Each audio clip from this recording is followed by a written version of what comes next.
Hello students welcome you all to my YouTube channel my seven Niharanjan Nanda पिला माने आज आम डिस्कस करबा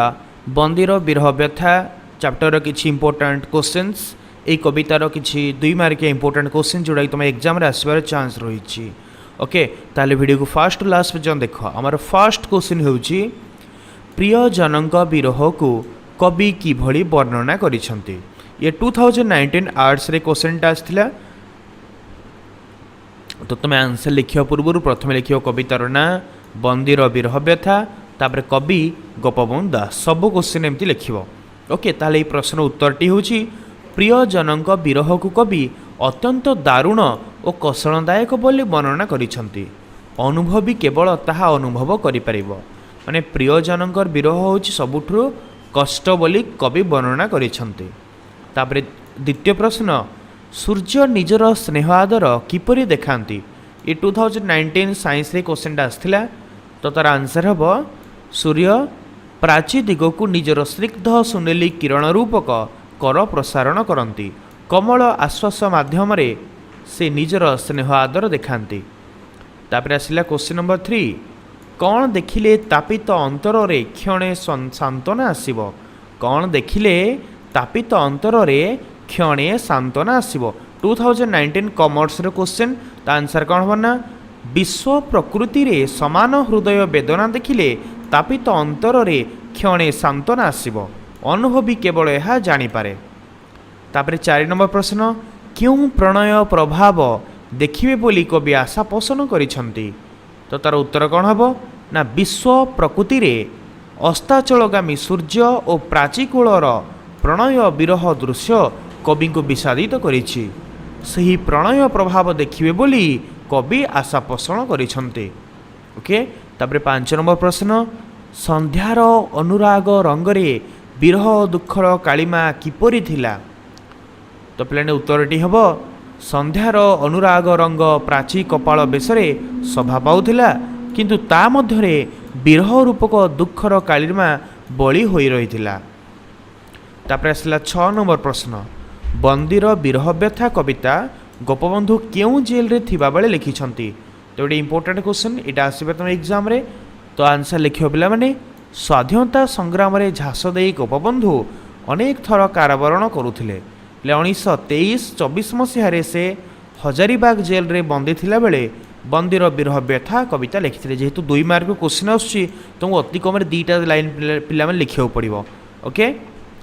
तो से को जेल रे थिला बेले लिखिथिले ना हजारीबाग जेल रे 1923-24 मसीह रे थिला बेले सेटा लिखिथिले तापर 7 नंबर प्रश्न सूर्यंकर विदायकालीन दृश्य किपरि थिला तो उत्तरटी हेबो सूर्यंकर विदायकालीन दृश्य अत्यंत मनोरम थिला पश्चिम गगन रे विदाय आयोजन लागि रहिथिला और नाना रंग मंडन होइथिला तापर 8 नंबर प्रश्न संध्याकालीन तरुगिरीर विस्तारित छाया को कवि का सहित तुलना करिसंती तो यार उत्तरटी होछि संध्याकालीन तरुगिरीर विस्तारित छाया को कवि सूर्यदेव को प्रणिपात जणाइबा सहित तुलना करिसंती एहा तरुगिरीर अनुरक्तिर प्रणाम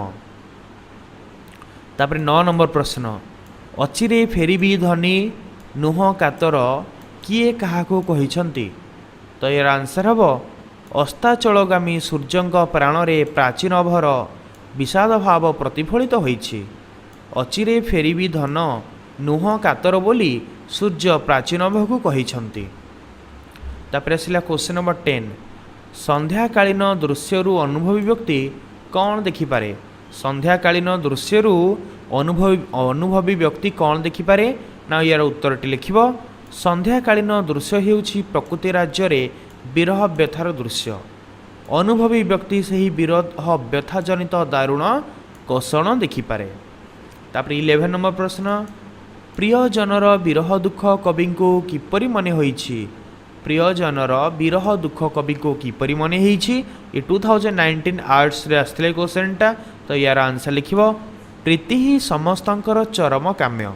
तेणु प्रियजनक विरह दुख कवि को अत्यंत दारुण कषणदायक मने होइछि तापर 12 नंबर क्वेश्चन प्रीति पाखरे किए बंधा होइछंती बोली कवि गोपबंधु कहिछंती तो यार उत्तरटी हबो प्रीति ही समस्तंकर चरम काम्य प्रीति पाखरे ଏ ଜଗତର ସମସ୍ତ ଜଡ଼ ଓ ଚେତନ ଜଗତ ବନ୍ଧା ବୋଲି କବି ଗୋପବନ୍ଧୁ କହିଛନ୍ତି। ତାପରେ 13 ନମ୍ବର ପ୍ରଶ୍ନ, ସିପାହୀକୁ କବି କାହିଁକି ବନ୍ଦିଶାଳର ଦ୍ୱାରରେ ଚାବି ନ ଦେବା ପାଇଁ ଅନୁରୋଧ କରିଥିଲେ? କାହିଁକିନା ତାର ଉତ୍ତରଟା ହେବ କବି ବାହାରେ ରହି ପ୍ରଣୟର ପ୍ରଭାବ ଦେଖିବାକୁ ଚାହୁଁଥିଲେ, ତେଣୁ ବନ୍ଦିଶାଳର ଦ୍ୱାରରେ ଚାବି ନ ଦେବା ପାଇଁ ସେ ସିପାହୀକୁ ଅନୁରୋଧ କରିଥିଲେ। ତାପରେ କ୍ୱେଶ୍ଚିନ୍ ନମ୍ବର 14, ପ୍ରଣୟର କି ବିଚିତ୍ର ବିଧାନ କବି ଉପଲବ୍ଧି କରିଛନ୍ତି? 2018 ସାଇନ୍ସରେ କ୍ୱେଶ୍ଚିନ୍ଟା ଆସିଥିଲା, ତ ଏହାର ଉତ୍ତର ହେବ ପ୍ରଣୟ ପିୟୁଷରେ ବିରହର ବିଷ ମିଶିଥିବା କବି ଲକ୍ଷ୍ୟ କରିଛନ୍ତି। ବିଶ୍ୱବାସୀଙ୍କ ପ୍ରତି ବିଧାତାଙ୍କର ଏହି ବିଚିତ୍ର ବିଧାନ ସେ ଉପଲବ୍ଧି କରିଛନ୍ତି। ତାପରେ ଆସିଲା କ୍ୱେଶ୍ଚିନ୍ ନମ୍ବର 15। କ୍ୱେଶ୍ଚିନ୍ ନମ୍ବର 15ରେ ଆମକୁ ପଚରା ହେଇଛି ବିଶ୍ୱ ପ୍ରକୃତିରେ ସମାନ ହୃଦୟ ବେଦନା, ବିଶ୍ୱ ପ୍ରକୃତିରେ ସମାନ ହୃଦୟ ବେଦନା କବିଙ୍କ ଅନ୍ତରରେ କେଉଁ ଉପଲବ୍ଧି ଆଣିବ ବୋଲି କୁହାଯାଇଛି? ତ ଏହାର ଆନ୍ସର ହେବ ବିଶ୍ୱ ପ୍ରକୃତିରେ ସମାନ ହୃଦୟ ବେଦନା କବିଙ୍କ ଅନ୍ତରରେ ସାନ୍ତ୍ୱନା ଆଣିବ ବୋଲି କୁହାଯାଇଛି। ଏହା ଅନୁଭବୀର ବିଷୟ ମାତ୍ର, ଏହା ଅନୁଭବୀର ବିଷୟ ମାତ୍ର। ତ ପିଲାମାନେ ଏଇଭଳି ଭାବରେ ଆମେ ମୋଷ୍ଟ ଇମ୍ପୋର୍ଟାଣ୍ଟ 15ଟା କ୍ୱେଶ୍ଚନ୍ ଆମେ ଡିସ୍କସ୍ କଲେ। ଯେଉଁମାନଙ୍କୁ ଭିଡ଼ିଓଟି ଭଲ ଲାଗିଛି ସମସ୍ତେ ଭିଡ଼ିଓକୁ ଲାଇକ୍ କର, ଆଉ ଭିଡ଼ିଓକୁ 2-3 ଥର ଦେଖିନିଅ, ଦେଖିକି ଶୁଣିଲା ପରେ ତୁମର ମନେ ରହିଯିବ। ଓକେ, ଆଉ ଯେଉଁମାନେ ଆମ ଚ୍ୟାନେଲକୁ ଏପର୍ଯ୍ୟନ୍ତ ସବସ୍କ୍ରାଇବ୍ କରିନ ସମସ୍ତେ ସବସ୍କ୍ରାଇବ୍ କରିଦିଅ, ତ ଫ୍ରେଣ୍ଡମାନଙ୍କୁ ତ ସେୟାର କର। Okay, best of luck for your exam. God bless you all. Thank you all. Thank you very much.